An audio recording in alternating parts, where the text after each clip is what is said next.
Hey guys! As a lot of you know, Genshin Impact just held their global launch this week, and we're so excited to have been a part of it. Genshin Impact is a free-to-play RPG that's available across a ton of platforms, mobile, PC, and PS4.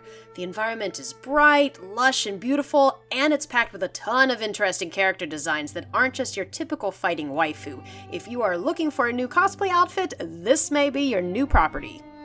The game's available to download in the App Store right now, and as a part of the launch, you can claim some of the special items just for logging in. These rewards include a ton of items, such as special characters, free wishes, a special stylized wind glider, and even 4-star weapons, so be sure to download and check it out soon. When Genshin Impact asked us to recreate one of their characters, we immediately knew that we wanted to cosplay Beidou. Beidou is the queen of the Crux, and captain of an entire fleet. She's an absolute in-charge boss with a bold personality, and she also wields a larger-than-life claymore. However, what really drew us to her was her amazing design. Beidou's outfit is just as bold and unique as she is. All in all, we poured around 100 hours into this cosplay in just a month.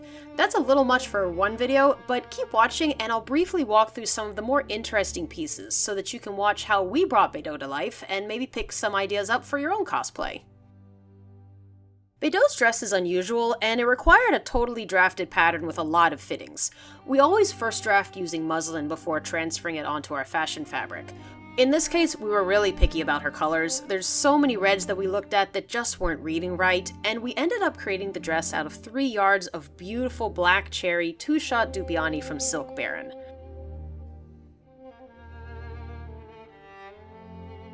Beidou's dress also uses a lot of really interesting applique in unusual shapes. I created all of these out of heat transfer vinyl in order to get a perfectly smooth finish and cut, especially for duplicate pieces like on her cape. Heat transfer vinyl is really great and can be bonded to fabric with a heat press like this. You can use an iron as well in a pinch, but if you're doing a lot of heat pressing, I really love the precise temperature control that a press gives. All in all, we went through about 15 yards of black and gold vinyl for all of her pieces.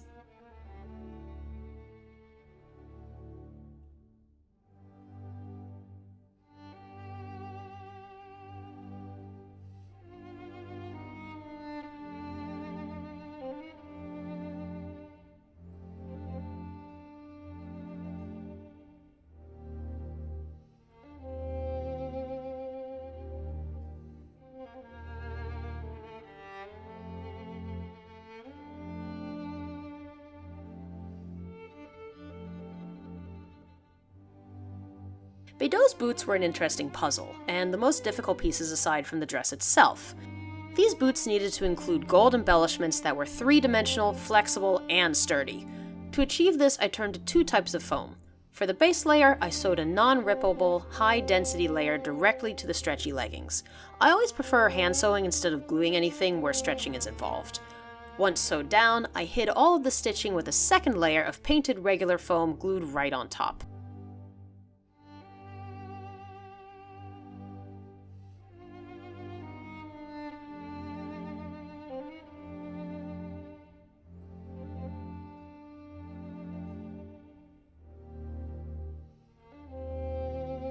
Like any good sea captain, Beidou is swimming in jewelry. We did a lot of modeling and 3D printing for these, including all of her accent pieces, her buttons, her earrings, and her really amazing hairpiece.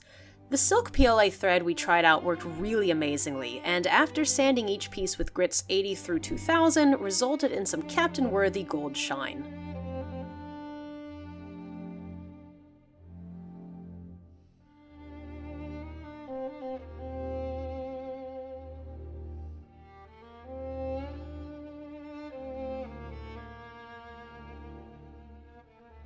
And finally, it's time for Beidou's giant sword. The Waster sword is enormous, so to make it lightweight enough to swing around, we created it out of pink insulation foam, stacked and glued together. We used Gorilla Glue to bond even pieces of foam together, and also dug out a channel to run the lightweight PVC handle through.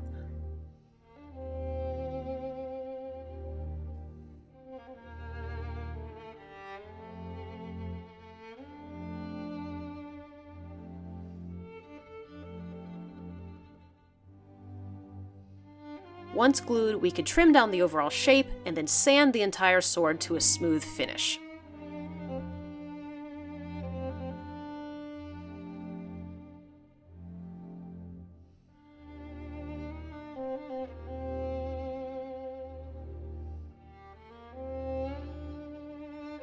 I hope you guys enjoyed this how-to video for Beidou, and if you're a fan, I'll be posting more photos of this cosplay on Instagram and Facebook. As always, be sure to like and share this video, as well as download Genshin Impact to try it out for yourselves. See you guys soon!